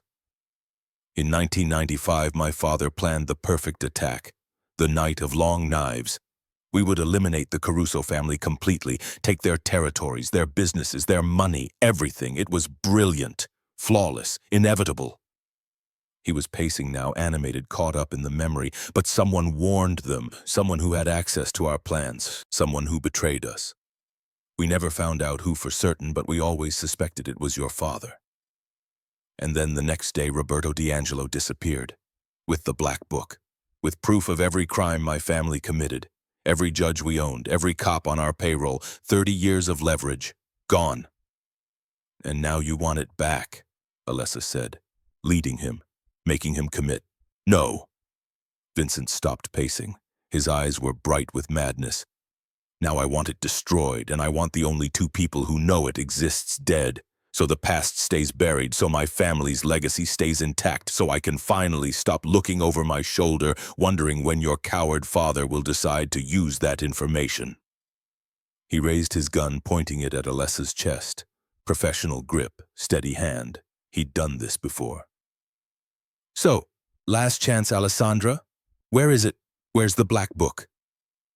Alessa reached slowly into her pocket, pulled out a piece of paper with deliberately shaking hands, handed it to Vincent. He read it aloud. Giardino dei Giusti, Palermo, Blocco 7, grave of Maria Castellano, died 1994. He looked up. Your grandmother. Yes, my father buried it under her grave marker, hidden in plain sight. No one would think to look there. No one would disturb a grave. Vincent studied the paper, studied her face, looking for the lie, searching for the deception. If you're lying, I'm not. Alessa's voice broke convincingly. The fear was real even if the information was carefully calculated. Please, just let us go. We won't tell anyone. We'll disappear. You'll never have to. Vincent laughed. A harsh, bitter sound that held no humor. You'll disappear. Of course you will. Just not the way you think. He gestured to his mercenaries. Kill them both. Make it look like a gang shooting. Drug deal gone wrong. Another tragedy in this violent city that no one will investigate too carefully. The mercenaries raised their weapons. 6 guns pointed at Alessa and her helpless father. This was it. The moment where the plan either worked or they both died. And Vittorio Russo, who everyone believed was helpless, moved. His right hand, the functional one, had been hidden under the hospital blanket in his lap. Not trapped. Not useless. Waiting. He pulled out a knife that had been concealed in the wheelchair frame and threw it with the precision of a man who'd spent decades in a world where hesitation meant death. The blade spun through the air, catching the harsh warehouse lights, and buried itself in Vincent Kane's gun hand. Vincent screamed. The pistol clattered to the concrete floor with a sound like a gavel striking. Chaos erupted. The warehouse doors burst open. Dominic's men flooded in wearing tactical gear weapons drawn, moving with military precision. The mercenaries scattered, some firing, some running, none of them prepared for an organized assault by professionals who knew exactly what they were doing. But Vincent, bleeding and desperate, lunged for Alessa. Grabbed her as a shield before she could move. Pulled an antique dagger from his jacket, not a normal knife, something old and valuable and deadly. The kind of weapon a collector would carry to prove he was cultured even when committing murder. Nobody moves. Vincent screamed, the blade pressed against Alessa's throat, hard enough to draw blood. I walk out of here or she dies. I'll cut her throat right here. Back off, everyone, back off. Dominic appeared at the entrance, flanked by his men, automatic weapons aimed but not firing. Let her go, Vincent. It's over. We recorded everything, your confession to murdering her mother, conspiracy in the 1995 massacre, attempted murder at the gala. We have it all. Vincent's eyes went wild. You're lying. You have nothing. It's her word against mine. I have witnesses. I have lawyers. You have nothing, Alessa said. Her voice was calm, clear, no fear in it now, because she'd done what she came to do. Because the recording was complete. Because Vincent Kane had just destroyed himself with his own words. That dagger you're holding, it's Etruscan, 3rd century BC, part of a burial set discovered near Cerveteri in 1843. I can tell by the distinctive wave pattern in the bronze, by the weight distribution, by the way the metal feels against my skin. Vincent's grip tightened, confusion mixing with rage. So what, it's worth $2 million. What does that? So, bronze is beautiful but fragile, Alessa continued, her training overriding her fear, especially ancient ceremonial bronze. That dagger is 2,700 years old. It's meant for ritual display, not combat. The blade is decorative, thin, the core is hollow to reduce weight for ceremonial use. One hard strike against something solid like bone and it shatters. It'll break into pieces. She could feel Vincent hesitate, could feel him processing. This dagger was part of his precious collection. The proof that he was educated, cultured, better than a common criminal. Worth more than most people earned in a lifetime. You're lying, Vincent said, but his voice wavered. Try it, Alessa challenged. Strike me. Hit my collarbone or skull. See what happens to your priceless Etruscan artifact. See if it survives cutting through bone. Or put it down and surrender, because either way, you lose. The split second of hesitation was all she needed. Alessa had spent 3 weeks learning to move like Dominic's people moved, learning that knowledge could be a weapon, but sometimes you needed to be the weapon yourself. Learning the pressure points and leverage and how to use an attacker's strength against them. She dropped her weight, suddenly becoming dead weight in Vincent's grasp. Used gravity and surprise to slip downward, grabbed his wrist as she fell, twisting with technique her self-defense instructor had drilled into her, using his own momentum to force his arm at an unnatural angle.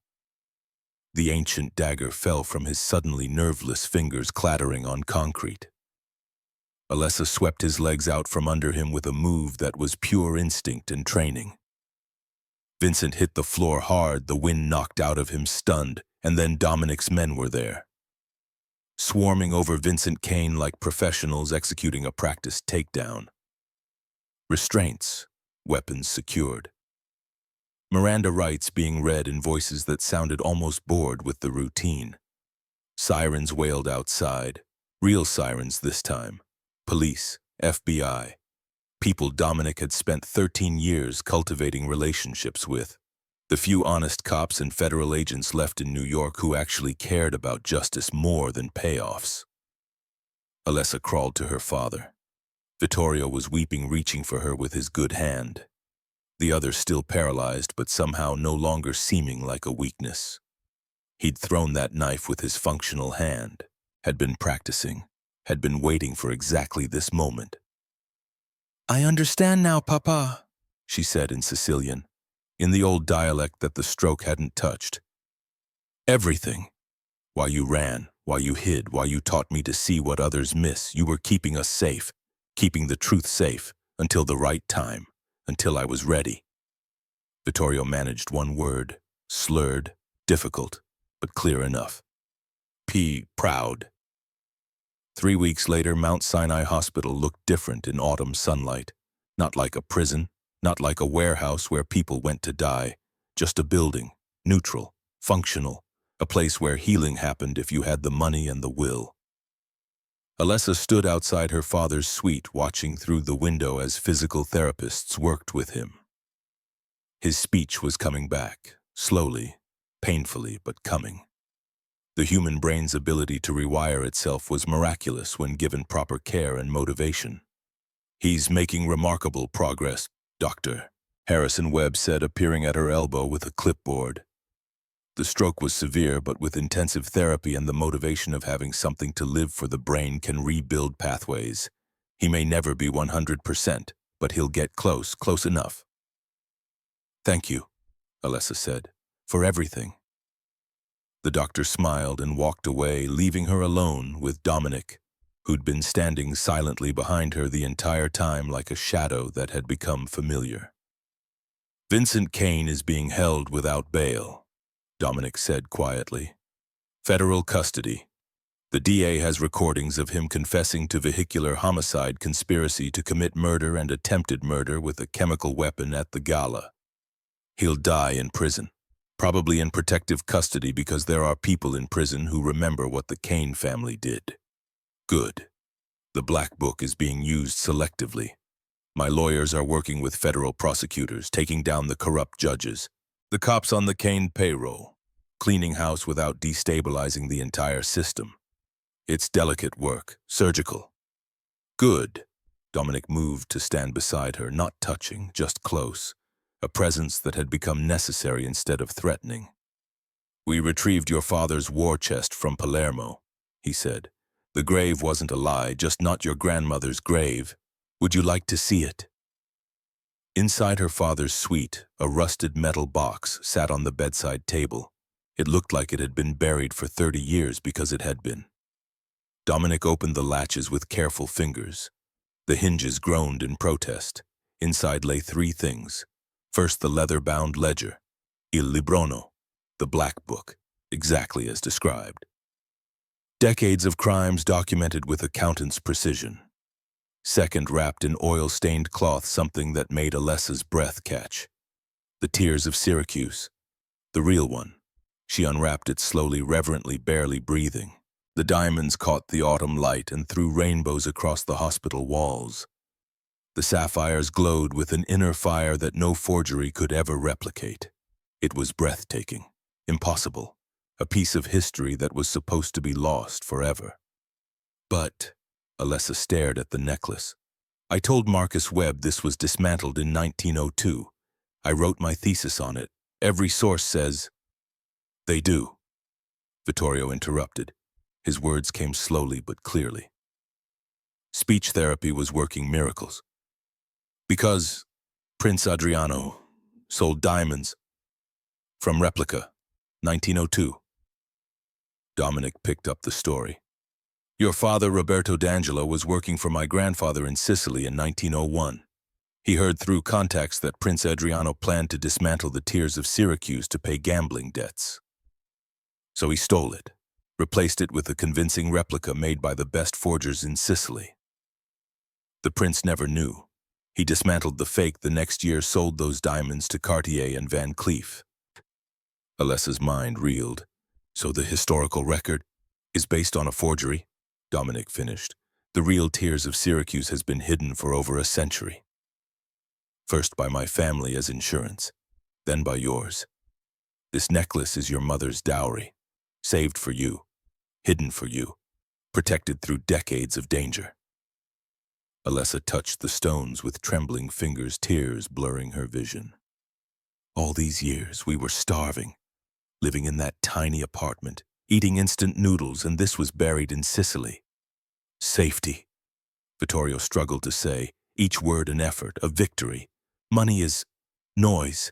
Silence is safety. If we'd sold, they'd have found us. The necklace would have given us away." The third item in the box was a stack of letters protected by plastic sleeves, old paper, faded ink. Alessa lifted them out carefully. They were dated from 1990 to 1995, written in Italian, from Dominic's father, Antonio Caruso, to Roberto D'Angelo. Alessa read them silently, then looked up at Dominic with tears streaming down her face. "You should read these," she said. He took the letters. She watched his face as he read, watched the realization dawn, the grief transform into something else, understanding, absolution. "My father ordered yours to take the war chest. Dominic said, his voice rough with emotion. The last letter is dated August 14th, 1995. The night before he died. He knew the Kane family was coming. He knew he wouldn't survive. So he ordered Roberto to disappear, to take the black book and the necklace, to keep them safe until I was old enough to use them properly, until I was ready to lead. He looked at Vittorio with new eyes, not the eyes of a mob boss calculating value, but the eyes of a son recognizing his father's legacy. You didn't betray us. You were following the last order my father ever gave. For 30 years I thought you were a traitor, but you were the most loyal man he ever had. You sacrificed everything, your name, your career, your wife, your entire life to protect my inheritance. Vittorio's eyes filled with tears. He managed 3 words clear and strong. I kept faith. Dominic knelt beside the bed, took Vittorio's good hand in both of his, a gesture of respect, of apology, of absolution for 3 decades of misunderstanding. The debt is paid, Dominic said. More than paid. You fulfilled your oath. You protected my family's future when I was too young to protect it myself. Now I protect yours. He stood turning to Alessa and picked up the tears of Syracuse. The necklace was heavy in his hands, beautiful and terrible in equal measure. This belongs to the Conciliary's family. It was your mother's dowry hidden for 20 years. It's yours now. You can sell it, go back to Colombia, finish your PhD, live whatever life you choose. You're free, Alessandra. The debt is paid. You owe me nothing. He paused, letting the weight of the choice settle. Or you stay, not as my employee, as my equal. The new Conciliary. Help me finish what we started. Use the Black Book to clean up this city. Legitimize the empire. Turn something built on blood into something built on law. Make my father's dream real. Make your father's sacrifice mean something permanent. Alessa looked at her father. Vittorio managed a small nod. Your choice, his eyes said. Whatever you choose, I'm proud. She looked at the necklace, then at Dominic, then at the city visible through the hospital windows. New York, beautiful and corrupt and waiting to be remade by people brave enough to use the past to build a better future. I have conditions, she said. Dominic actually smiled. I expected nothing less. Name them. First, I finish my PhD, non-negotiable. You endow a chair in art history and cultural authentication at Columbia. I'll be the first professor, Dr. Alessandra D'Angelo Caruso has a nice ring to it. Done. Second, my father retires with honor. Villa in Palermo with views of the sea. Full-time medical staff, physical therapy, speech therapy, whatever he needs. He's spent 30 years in hiding. He deserves to go home, to see the place he sacrificed everything to protect. Already arranged. The villa is being prepared now.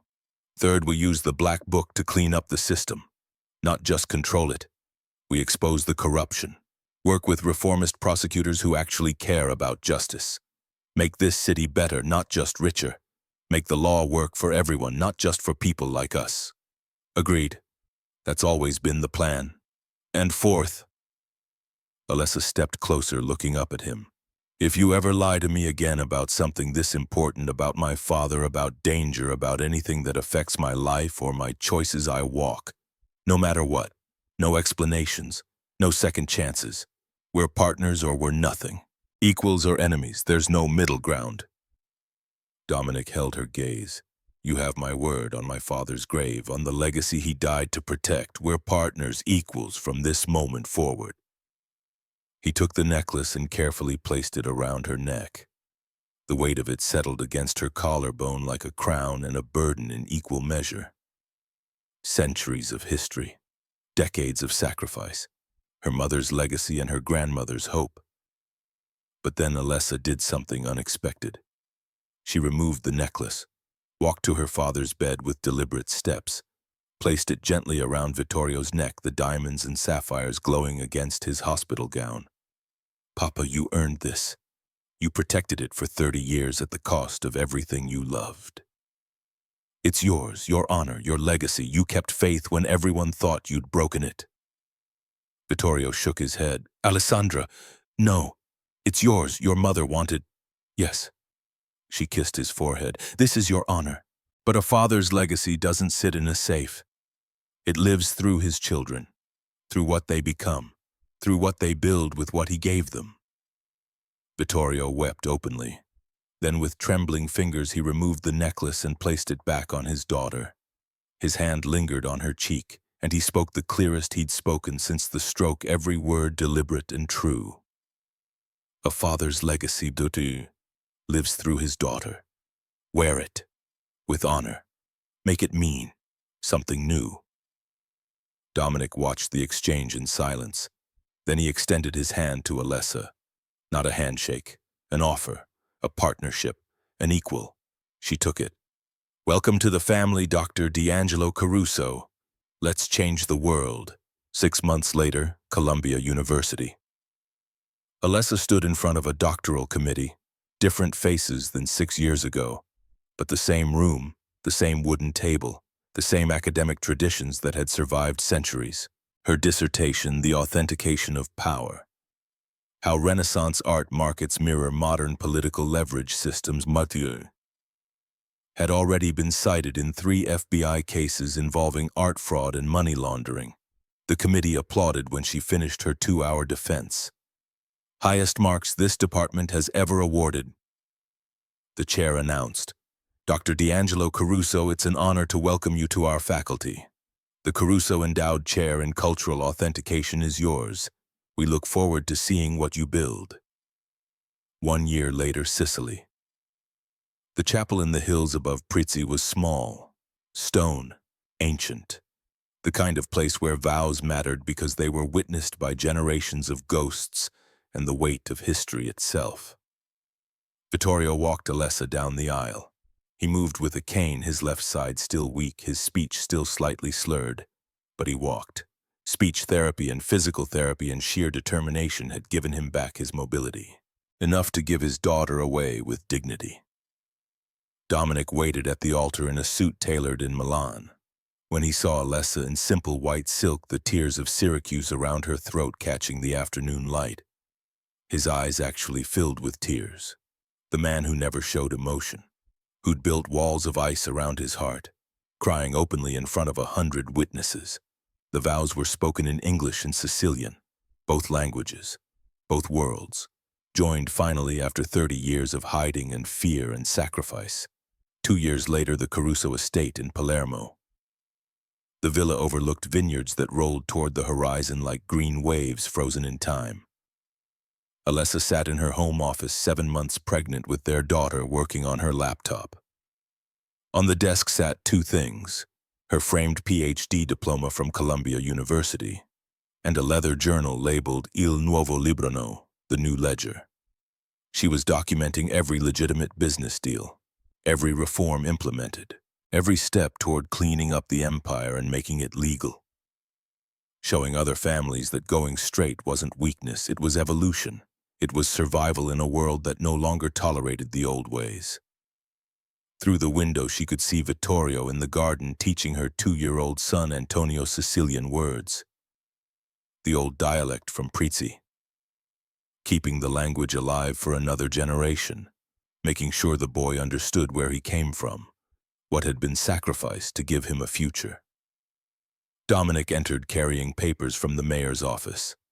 They want you to authenticate the city's entire art collection, full museum audit. Every painting, every sculpture, every artifact. It'll take 2 years. Alessa smiled. Tell them I accept, but they have to be ready for bad news. I'll find the fakes. I always do. That's why they want you. He kissed her forehead, then rested his hand on her swollen belly. Their daughter, due in 8 weeks. They'd already chosen her name, Maria, after Alessa's mother and Dominic's grandmother.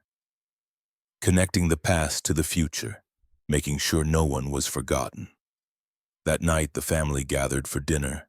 Alessa, Dominic, Vittorio, their son, and the daughter growing inside her. 4 generations of history sitting around a table overlooking land that had survived empires and wars and centuries of blood. Vittorio raised his glass in a toast. His words came slowly but clearly. To family, to faith, to the long game, to knowing when to keep secrets and when to reveal them. To using the past to build the future instead of being trapped by it. To the long game, they echoed. The sun set over the vineyards, painting the sky in shades of gold and crimson. The family laughed, and somewhere in Palermo in Block 7 of the Giardino dei Giusti, Maria Castellano's grave stood empty of secrets. The burden it had protected for 30 years was finally free.